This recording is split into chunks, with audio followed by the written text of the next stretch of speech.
सोचते सोचता हूं कि इस चरवाहे को ही राजा बना देता हूं, सम्राट घोषित कर देता हूं। मेरे पास तो धन और सोने की कोई कमी नहीं है। मैं इसके लिए यहां जंगल में बहुत बड़ा किला बनवा देता हूं, दुर्ग बना देता हूं। उस दुर्ग का मालिक इसे बना दूंगा और मैं उसका मंत्री बन जाऊंगा। यहां के जो जागीरदार हैं उनसे बहुत सारी जमीन खरीद लूंगा। इस महीने के 2 महीने बाद राजा के पास जाऊंगा और बता दूंगा यही सम्राट है। अब सौदागर षड्यंत्र रचने लगा।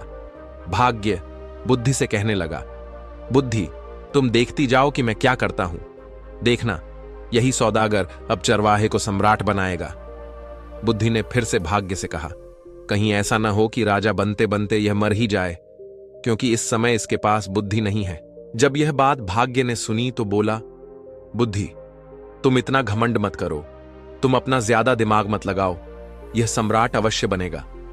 दूसरी ओर सौदागर चरवाहे से कहने लगा, चरवाहे मैं तुम्हें यहां का सम्राट बना देता हूं और तुम्हारे रहने के लिए एक बड़ा महल भी बनवाऊंगा।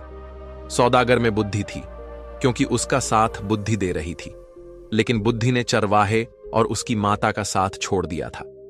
चरवाहा सौदागर से बोला, भाई ठीक है, तुम्हें जो ठीक लगे वह करो, लेकिन एक बात है, मेरी इन बकरियों को मत छोड़ना। मैं इन बकरियों को हमेशा अपने पास ही रखूंगा।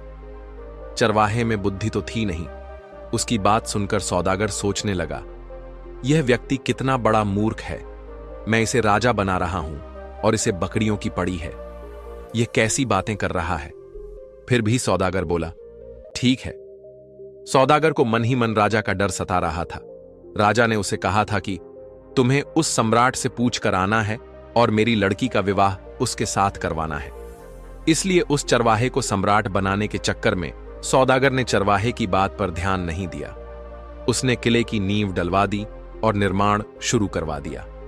जल्दी ही उसने एक बहुत बड़ा, सुंदर और शानदार महल चरवाहे के लिए तैयार करवा दिया। सौदागर ने आसपास के सभी जागीरदारों से जमीन खरीद ली और चरवाहे के लिए एक सेना भी बनानी शुरू कर दी। नौकर चाकर, दास दासियां रखीं।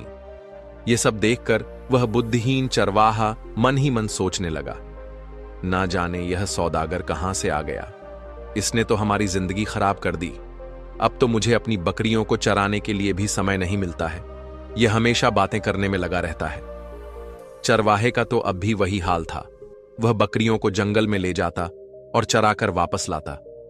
सौदागर ने उसके लिए राजसी वस्त्र सिलवाए, उसके शीश पर मुकुट रखा, लेकिन चरवाहे ने अपना स्वभाव नहीं बदला।